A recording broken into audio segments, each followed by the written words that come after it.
Okay, we are getting towards the end here, and this is a really short one.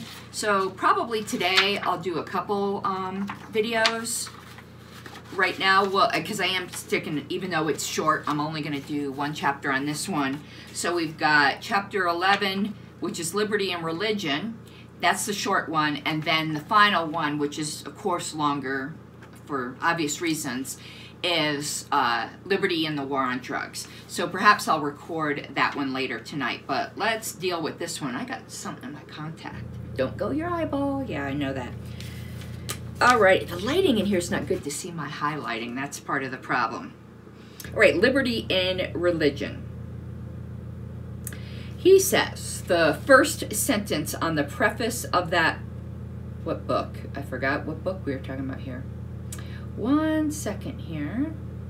Oh, he published an earlier book. I'm sorry, I started mid-thing on judging, and he wrote something in the preface of that book that said, the best decision I had ever made in my life was choosing my parents. And of course, he's being facetious. And he says, the benefits of that choice had made enormous differences in my life. They were a huge support system, and they provided me with love that was both unconditional and unending. And I highlighted that, I guess, because the factor of chance in our lives is, in fact, so strong. I can't say I had the ideal parents, but again, they made me what I am today, which I'm happy with. And when it comes to, I mean, my mother gave me all the, probably too much love, like we were painfully close. And, you know, certainly provided an environment where I could learn quickly. Damn it, that thing in my eye is really bothering me. Like, I had like books aplenty, and that's what I really credit most of all to my educational development. But they ignored all the symptoms of autism. So, you know, good and bad. So let's continue. He recommends a book here called The Anatomy of Peace, which I might pick up, which says it discusses the difference between treating another person as a person or an object. That sounds like it would be a good read. Man, sorry. I really hate when I get something in my contact. Okay, I think that did it when I did that good head shake. So, in discussing the conflicts between religions, this chapter, I don't think really deals with liberty so much as his personal journey. I mean, this particular quote kind of does, but I think that's why this chapter is short. It seemed to be a little bit directionless, to be honest with you. He says, if people would begin by understanding that there are no solutions to these problems that go back for hundreds and even thousands of years, that would be a good start. Instead, there are only resolutions, which would not be perfect, but the best that can be achieved under difficult circumstances. Now, I like that. The disjunction he did between solutions and resolutions, I think that was clever. Now, here's, though, where he begs a question. And I'm not getting into this debate. I'm just saying I see a flaw in something. So he says, Israelis should be ensured of their right to exist safely in their own land. That claim is under dispute, though.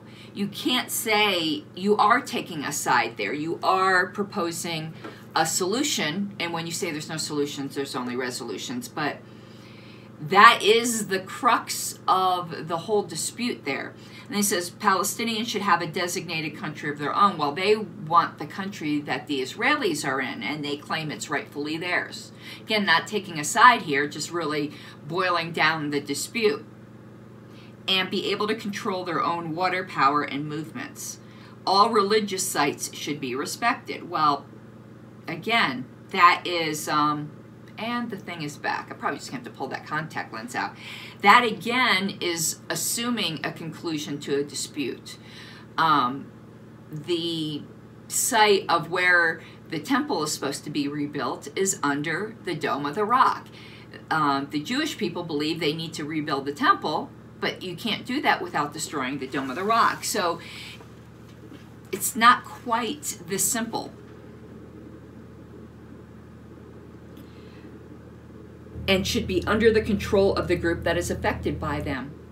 Well, the three major religions, Christianity, Judaism, and Islam, are all affected by the religious sites in and around Jerusalem. Fortunately, the Palestinians now seem to be closer to having a responsible government with whom the Israelis and others can negotiate. The U.S. should step forward and exert some neutral and principled leadership. No, we should stay the fuck out of it, to help bring a lasting peace to this confused place. What kind of paternalistic things thinks that we who are very far removed from the cultures and the place are going to be bringing the voice of wisdom? This is provincialism. Probably no one else could do it but us. How about the people affected?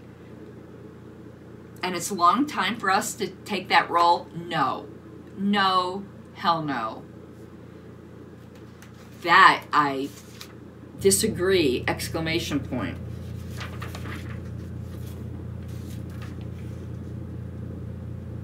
And now in talking about the separation of church and state, if our country were to choose to have a state religion or even be strongly influenced by a particular one, a conservative Christian religion would probably be selected.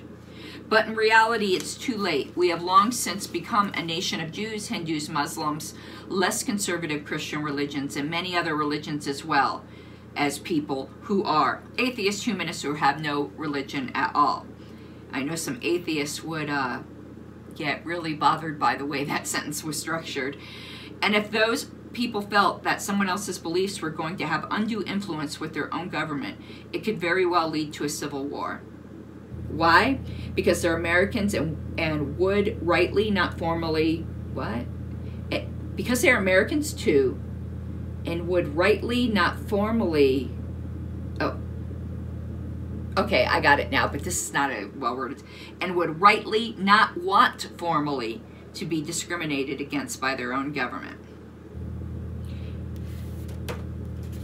True, but I wish he had taken the liberty angle rather than this is more of a utilitarian angle that most people wouldn't like it. And I would suspect even the conservative Christians wouldn't like it either. They think they want that. They don't. To guard against this, we must stand firm in sponsoring a government. My anarchist heart just died a little. That accommodates the free and peaceful exercise of one's chosen religion, whatever it may be, if any. But if we ever allow religious errors, misstatements, or even tastelessness to be prosecuted or even prohibited, we will be on the road to facing the same type of problems that exist in some Muslim countries. Yeah, absolutely. No blasphemy laws. And here is where I really agree with him. In addition, and this could be misunderstood, I hate that we always have to qualify statements. And I do it. I'm not criticizing him for this, but we are so paranoid today about the abject just labeling of, everyone I disagree with is a Nazi. He says, in addition, and this could be misunderstood, and then he puts in parentheses, and I like these parentheses, and realistically, some people will do so intentionally. Amen, hallelujah. All hate crimes should be repealed as counterproductive. Well, I agree they should be repealed, and they are counterproductive, but there's other reasons why they should be repealed. Why? Because if a law says that an assault based on your race, sexual orientation, religion, is a special or distinctive crime, then I, in most cases justifiably, will feel that an assault based on my race, sexual orientation, religion, etc. should be seen as a special or distinct crime too. Right. When everyone's a special victim, then no one is, and it's useless. As a practical matter, where can the line be drawn? Well, I know where the progressives draw it.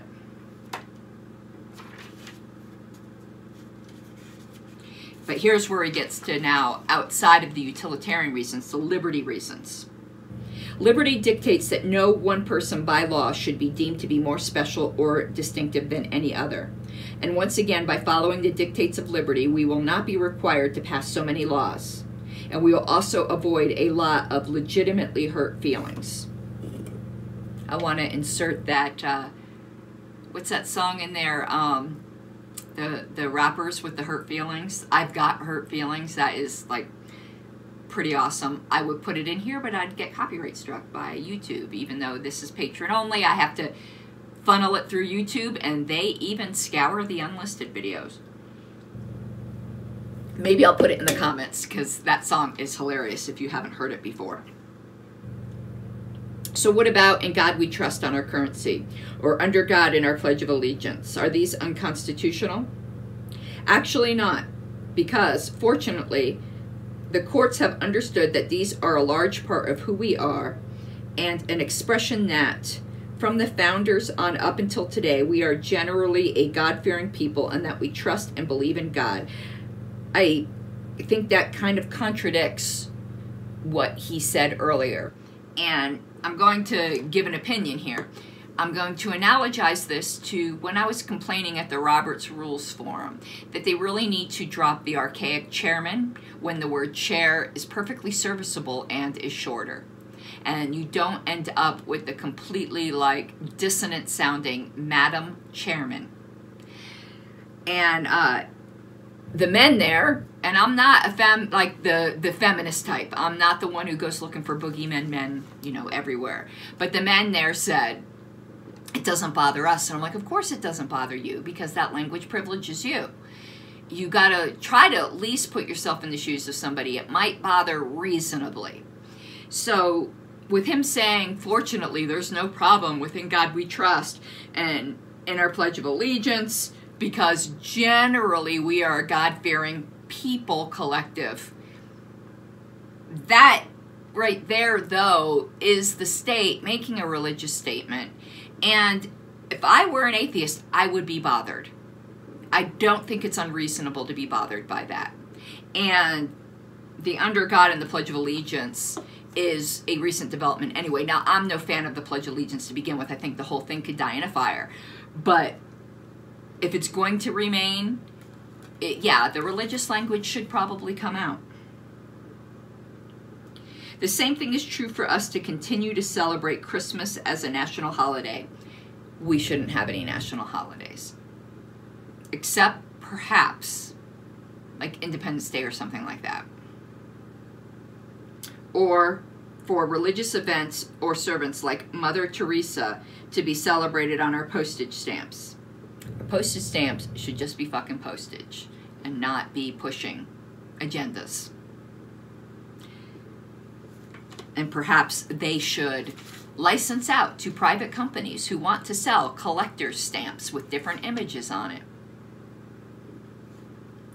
Of course, there will be those who try to push the envelope on both sides of the issues. But fortunately, the courts have seen it appropriate to celebrate and maintain the historical and traditional parts of our nation. Why fortunately? I think the government needs to stay out of that, but give greater freedom to individuals to do so.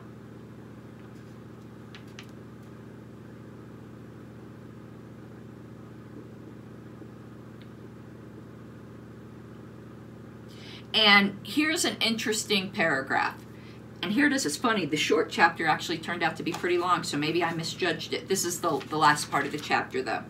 And I'm really not too sure where I feel here. Of course, the answer is liberty and have the government not steal so much money that it could do this to begin with.